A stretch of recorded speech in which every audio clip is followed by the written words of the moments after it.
bom dia. Bom dia, meu nome é Evaristo. Eu sou a Ana. E esse é o Jornal da Manhã.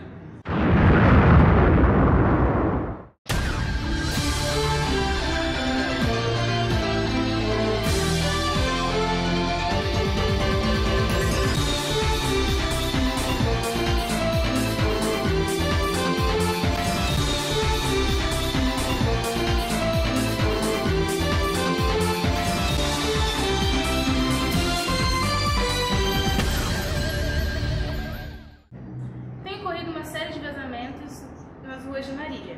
Vamos agora ao vivo com a nossa informante Carol, diretamente do Instituto de Pesquisa de Marília. É com você, Carol.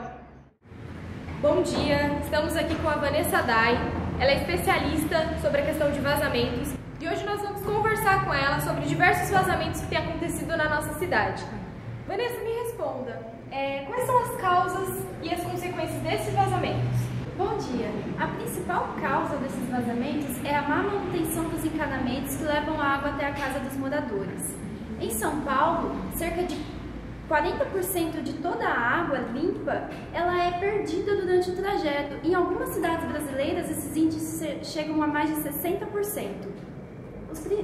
As principais consequências seriam a depredação das vias públicas e além, é claro, o desperdício dessa água. Ela vai ser tratada com esgoto, na verdade aqui em Marília nem tratada, porque as condições de tratamento de esgoto são péssimas, e logo em seguida jogada nos rios.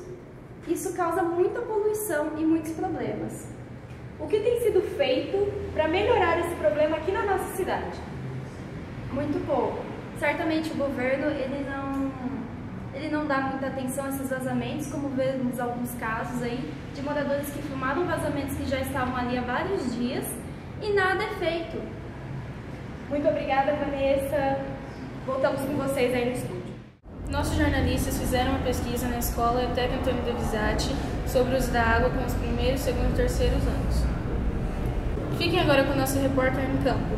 Bom dia, Carol. Bom dia, Ana. Com uma crise hídrica muito comum, a resposta que pode ficar é: falta água na sua casa? Para nossa surpresa, 167 pessoas responderam que não. Frequentemente, 32. Às vezes, 51. E raramente, 17 pessoas disseram que não falta água na sua casa.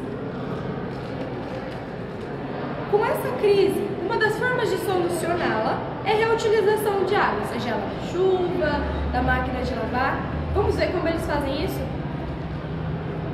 141 pessoas não reutilizam a água.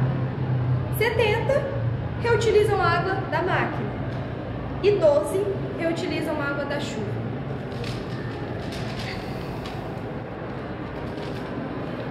Como então essas pessoas que passaram por falta d'água lidaram com esse assunto? 29 tiveram que esperar. 60 disseram que não faltou água.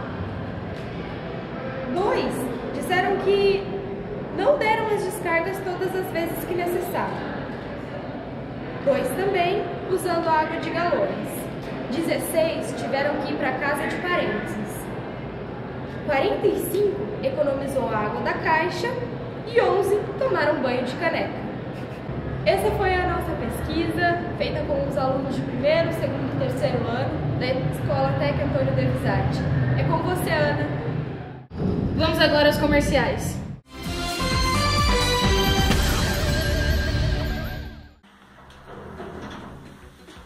Hoje em dia, com a falta de água, não temos água nem para tomar banho. Garanta já o seu banho seco.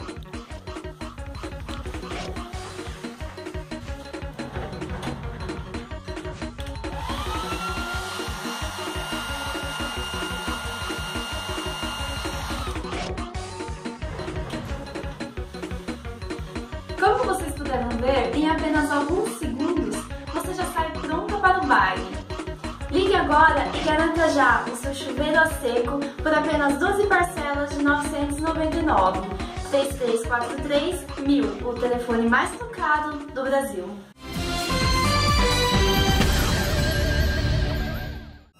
Um cientista muito ousado, ele começou a descobrir técnicas de como usar água como combustível, mas com essa falta de água que nós estamos enfrentando, eu acho que não seja muito viável fazer isso. Mas vamos para a reportagem com Timóteo. Você já imaginou a água virando combustível? Hoje nós vamos conversar um pouco mais com o cientista Aguinaldo, que vai falar um pouco mais de como funciona a máquina dele, que consegue separar os átomos da água, visto que ela é composta de 2 átomos de hidrogênio e um de oxigênio. Ele separando elas pode transformar em combustível. Vejamos como ele faz isso. Bom dia, Guilherme. Bom dia, Timóteo. Esses tempos atrás, eu e a Toyota, a gente vem trabalhando em uma máquina que consegue usar a eletrólise da água para formar gás de hidrogênio e oxigênio, que são altamente inflamáveis, e usá-los como combustível para carros. Como exemplo, o Toyota Mirai, que ainda não tem no Brasil, mas já entrou em venda na Europa, que ele usa uma célula de hidrogênio como combustível. Obrigado, Aguinaldo. É com vocês aí do estúdio. Os paulistanos têm enfrentado grande falta d'água. Como a Sabesp tem lidado com isso? É com você, Carol. Para resolver o problema da crise hídrica em São Paulo, a Sabesp tem diminuído a pressão. E para falar sobre esse assunto, vamos conversar com Juliana, uma especialista nisso. Embora a população paulista tenha diminuído os gastos desde julho de 2015, a Sabesp tem cortado 66% da pressão de água. Isso resulta em uma queda de 10,6 litros por segundo. Diminuindo a pressão, a economia será feita. Muito obrigada, Juliana. É com vocês aí.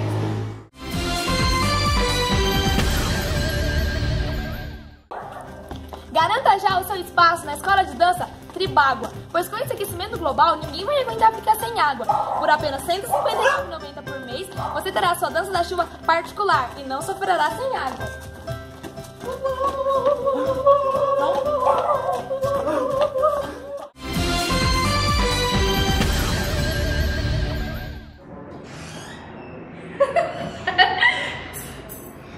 Piada velha, idiota. Oh, você lembra das filhas dela?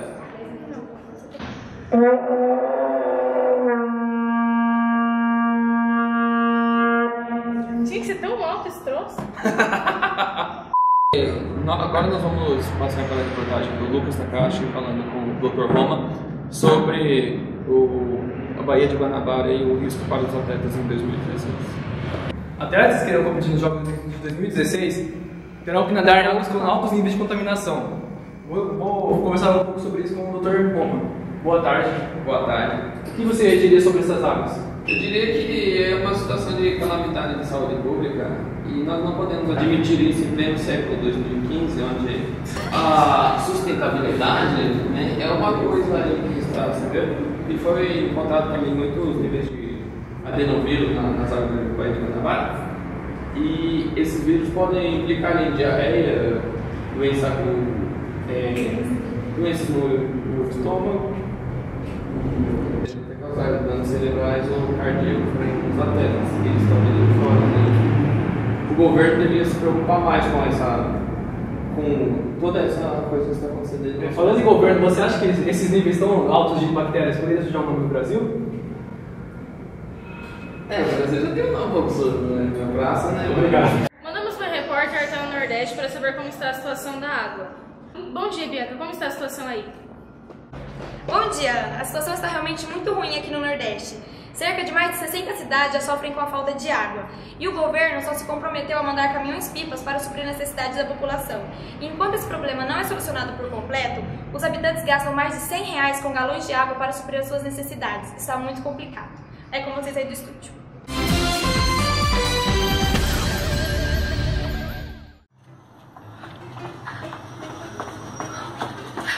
Caramba!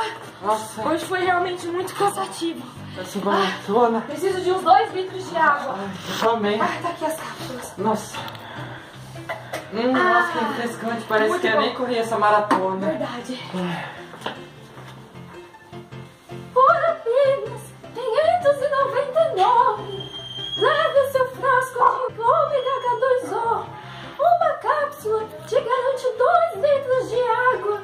E comprando mais um frasco de ômega H2O, você leva essa sanduicheira do ômega H2O e o frete é grátis.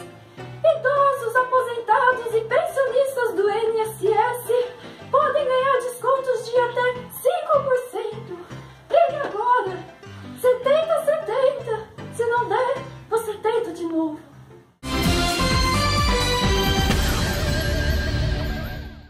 Assuntos Internacionais. Como está a água em outras partes do mundo?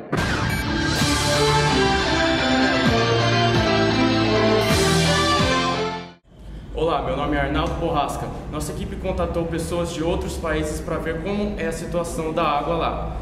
Veja a seguir.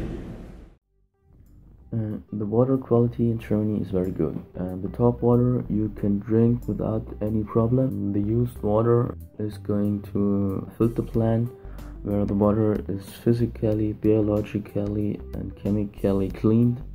And then you can use it again. And in Germany we don't have a lack of water because it rained very often in a month, and so you can't use too much water. I personally need more or less 300 liters of water, but there is the water for plants or flowers are inclusive, and my family need 12,000 liters a month. I think it's normally in Germany to use. And the lakes in Germany are not polluted. They are very clean. Not from the most, but from some. The water from some lakes are very good quality. You can drink this without any problem. Chiemsee, I think the water of this lake is very good, so you can drink this water.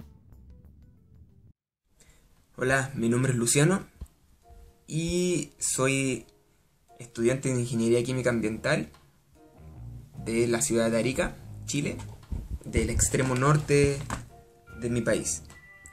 Y si ustedes investigan de esa ciudad, se van a dar cuenta que estamos ubicados en medio del desierto más árido del mundo, que es el desierto de Atacama, por lo cual hace difícil este tema del agua aquí en nuestra ciudad.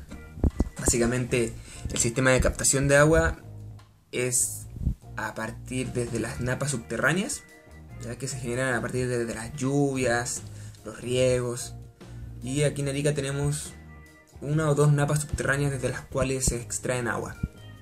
Bueno, desde allí se extrae el agua, por lo que es un poco escasa.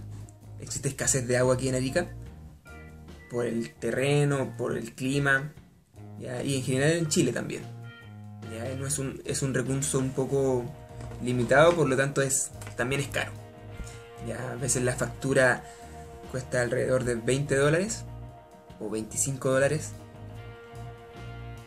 y agregando también que el agua en sí aquí en Arica sí sufre problemas de contaminación, ¿ya? Tenemos problemas con arsénico, tenemos problemas con plomo, ya que están en índices más elevados de lo que permite la norma.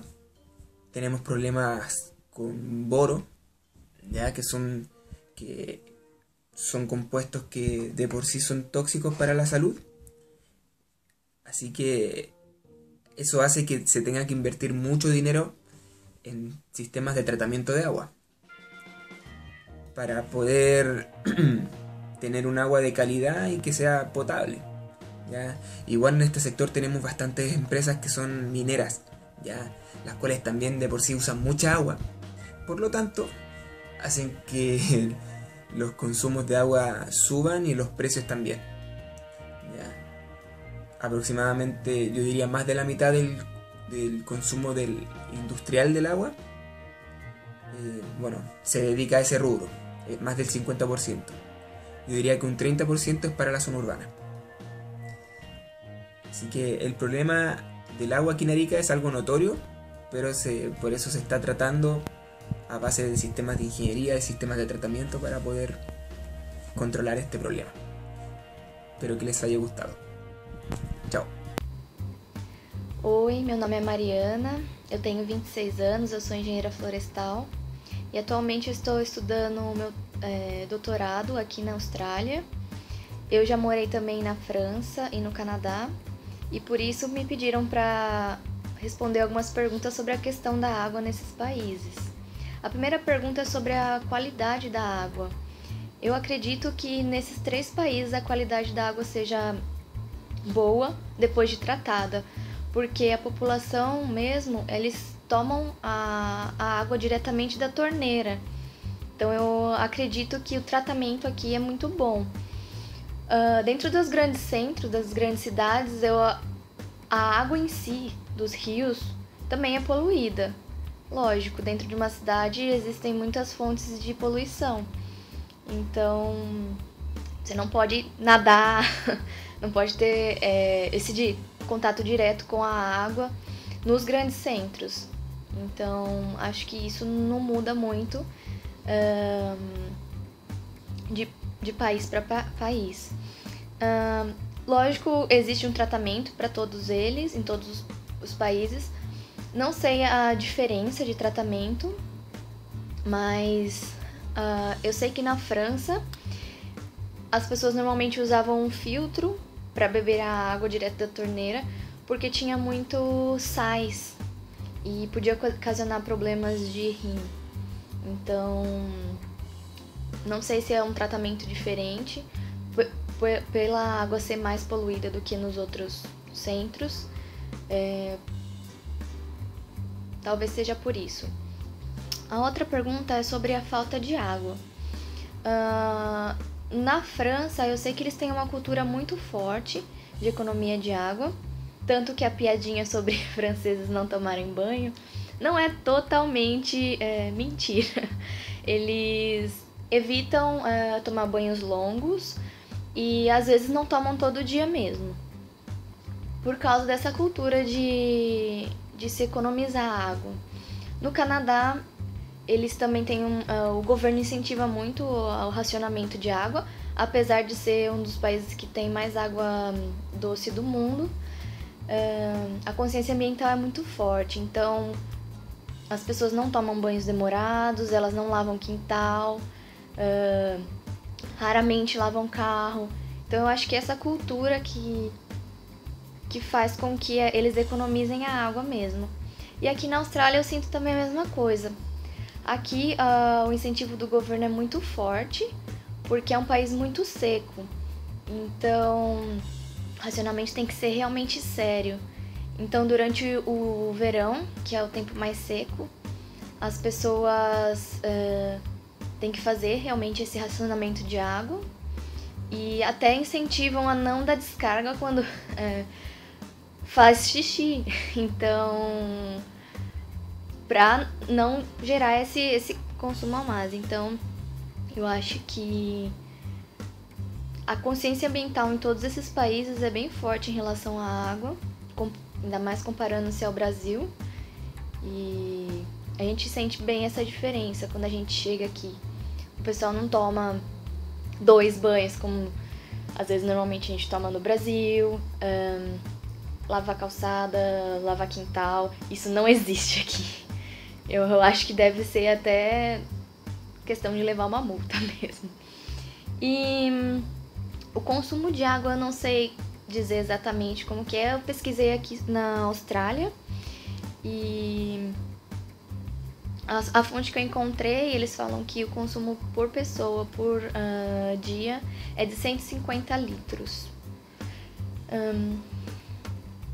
E sobre a poluição, acho que eu já comentei. Uma das perguntas era sobre se os rios são poluídos. Acho que nas grandes cidades não tem como fugir dessa poluição. Por isso, o tratamento tem que ser muito bom mesmo. Ainda mais cidades como Paris, por exemplo, Toronto. Apesar da consciência, as redes de esgoto, existem lixo, tudo mais. A água tem que ser tratada de qualquer jeito. Eu não sinto, por exemplo, andando aqui próximo ao rio, eu não sinto a mesma sensação de como eu, por exemplo, sinto andando próximo ao rio Tietê, em São Paulo. Aqui não tem cheiro, as pessoas caminham ao redor do rio. Então, acho que essa relação também de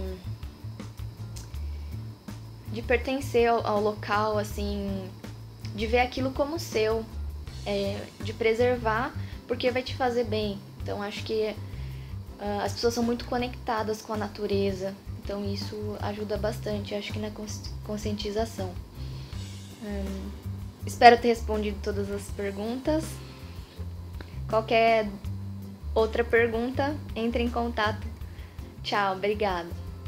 Sabemos que com esse calor causado pelo aquecimento global, ficamos desidratados mais facilmente e por isso ingerimos uma quantidade maior de água. Para falarmos um pouco desse assunto, mostraremos um programa de talk show muito conhecido no Brasil que tem focado nesse caso tão importante. Bem-vindos a mais um The Dia. Estamos aqui na casa da doutora Geise, que irá nos contar mais um pouco sobre a importância da água em nossas vidas. Bom dia, doutora. Então, qual a importância desse líquido no nosso organismo? Bom dia, Paulo. A água é muito importante nas nossas vidas, mas principalmente no nosso organismo. Estima-se que um ser humano adulto tem o corpo composto por mais de 70% de água e um recém-nascido de 74% a 80%. Fora dessa estrutura, também temos as células, que também são compostas por águas e estão presentes em maior quantidade nos músculos e nas vísceras. Com todas essas funções, é importante nos mantermos hidratados, não é? Sim, é muito importante, principalmente nessa época de calor excessivo que estamos passando. É recomendado que se ingira 2,5 litros de água por dia para que o nosso organismo funcione adequadamente. E quais são as consequências da falta de água no nosso organismo? Paulo, as consequências são muitas, mas a principal delas é a desidratação, que vem como primeiro sintoma a sede, e logo acompanhado dos cabelos secos, do corpo com cansaço, da insônia, da pele seca, entre várias outras, e irritações também. Em decorrência disso, é bom ficarmos atentos para evitarmos esse tipo de inconveniente. Estamos chegando ao fim do nosso programa. Doutora, você gostaria de falar mais alguma coisa? Sim, a última e a mais importante, Paulo. O nosso corpo pode ficar sem ingerir alimentos, mas não sem água. Pesquisas revelam que um ser humano pode vir a óbito em 5 dias caso não ingira esse bem tão precioso. Nossa, então a água é muito mais importante do que nós imaginamos. E vocês aí, casa, estão tomando cuidado para que esse bem precioso nunca falte? Muito obrigado por a sua participação, doutora Geise. O prazer foi todo meu. E não se esqueça de tomar os 2,5 litros de água por dia. Até semana que vem com mais um The Dia. E lembre-se, mantenham-se hidratados. Como vocês puderam ver, temos que cuidar desse bem tão precioso e limitado. 100 anos antes de Cristo, o homem consumia 12 litros de água por dia para satisfazer as suas necessidades. O homem romano aumentou esse consumo para 20 litros de água e no século XIX, o homem passou a consumir 40 litros nas cidades pequenas e 60 litros por dia nas cidades grandes. Já no século XX, o homem moderno chega a consumir 800 litros de água por dia para atender às suas necessidades, chegando a gastar 50 litros de água somente numa rápida ducha de 3 minutos. Os povos primitivos utilizavam um método simples para recolher as águas das chuvas, dos rios e dos lagos. Com o decorrer do tempo, as necessidades humanas e o crescimento da população passaram a exigir quantidades cada vez maiores de água e facilidade de acesso às fontes existentes. Ao mesmo tempo, eram procuradas novas fontes de suprimento, inclusive no subsolo. Na América, os Incas e mesmo as civilizações mais antigas já construíram numerosos sistemas de canalização de águas para irrigação, principalmente nas terras áridas da costa do Peru. Os egípcios dominavam técnicas sofisticadas de irrigação do solo, na agricultura e métodos de armazenamento de líquidos, pois dependiam das enchentes do rio Nilo. As construções destinadas ao transporte de água, chamadas de aquedutos, eram grandiosas, principalmente entre os romanos. Essas obras abasteciam dezenas de termas ou banhos públicos, muito apreciados pela população da época. Além disso, os aquedutos supriram das cidades com a água dos lagos em fontes artificiais. Os romanos também se destacaram na construção de redes de esgoto e canalização para escoamento das águas da chuva na cidade. Para tornar a água limpa, antes de ser utilizada nas atividades domésticas, certos povos, principalmente os egípcios e japoneses, filtravam o líquido em vasos de porcelana. Os hábitos dos camponeses e senhores eram semelhantes àqueles praticados pelas civilizações passadas. A situação se agravou com o início do desenvolvimento industrial, em meados do século XVIII, quando as fábricas de tecidos levaram os artesãos em massa para os grandes centros urbanos. As áreas industriais cresciam rapidamente e os serviços de saneamento básico, como o suprimento de água e limpeza de ruas, não acompanhavam essa expansão. Em consequência, o período foi marcado pela volta de graves epidemias, sobretudo do cólera e da febre tifoide, transmitidos pela água contaminada, que fizeram milhares de vítimas. Inicialmente, a Inglaterra e em seguida outros países europeus realizaram uma grande reforma sanitária. Foram instaladas as descargas líquidas, semelhantes às que utilizamos atualmente. O Brasil foi um dos primeiros países do mundo a implantar redes de coleta para escoamento das águas da chuva. Porém, esse sistema foi instalado somente no Rio de Janeiro e atendia a área da cidade onde estava instalada a aristocracia. No século XX, a população mundial triplicou, o que significa mais fábricas, mais desperdício, mais irrigação nas lavouras e etc. O consumo de água aumentou cerca de 6 vezes a mais de 1 bilhão de pessoas. Atualmente vivem sem acesso a fontes de água de qualidade, de acordo com dados da ONU. Segundo a mesma fonte, cerca de 2,5 bilhões de pessoas vivem sem saneamento básico. E essa é a história da água. Agora nós vamos com o nosso repórter Cauê entrevistando o Vinícius Liesse sobre o derretimento das geleiras. Bom dia, estamos aqui com o nosso especialista sobre os derretimentos das geleiras, Liesse. O que está causando o derretimento das geleiras? Bem, o derretimento das geleiras ele é um processo natural, só que com a emissão de gases poluentes e o efeito estufa, esse efeito está sendo acelerado. O que ocorrerá no futuro? Bem, dentro de um século pode haver um aumento de até 1 metro no nível do mar e também, visto que as geleiras são água doce, quando elas são depositadas no mar, que é a causa do derretimento, isso acaba que muda as correntes marinhas e também acaba que várias espécies sofrem com isso. Mas como esse efeito pode ser evitado? Bem, não pode ser totalmente evitado, visto que é um processo natural que ocorre, mas ele pode ser retardado com a diminuição dos gases poluentes e do efeito estufa. Obrigado, nosso especialista aqui, Liesse. Eu que agradeço. Esse foi o Jornal Amanhã. Tenha um bom dia e bom descanso.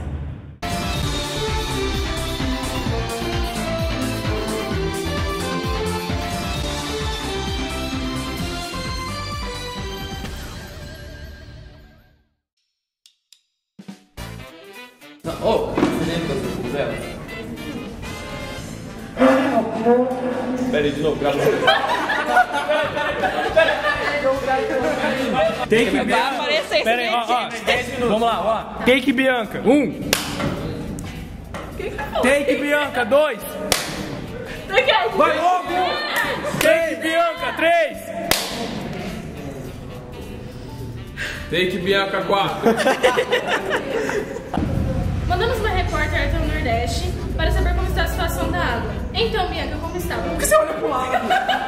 Olha pra cá. Vai logo. Começou, caralho.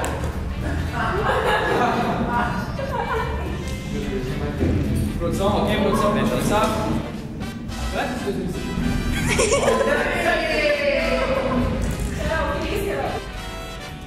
Você já imaginou a água por uma preta? O que está causando o derretimento das geleiras? Volta. As poluentes e efeito estufa.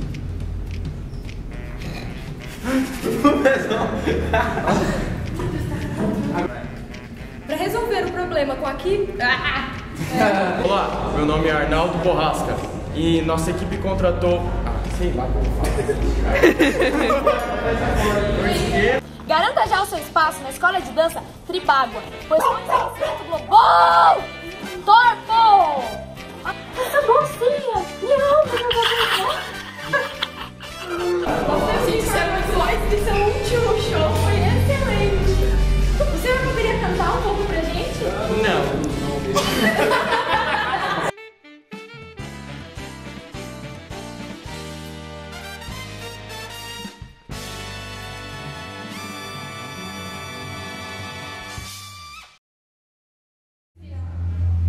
Vai.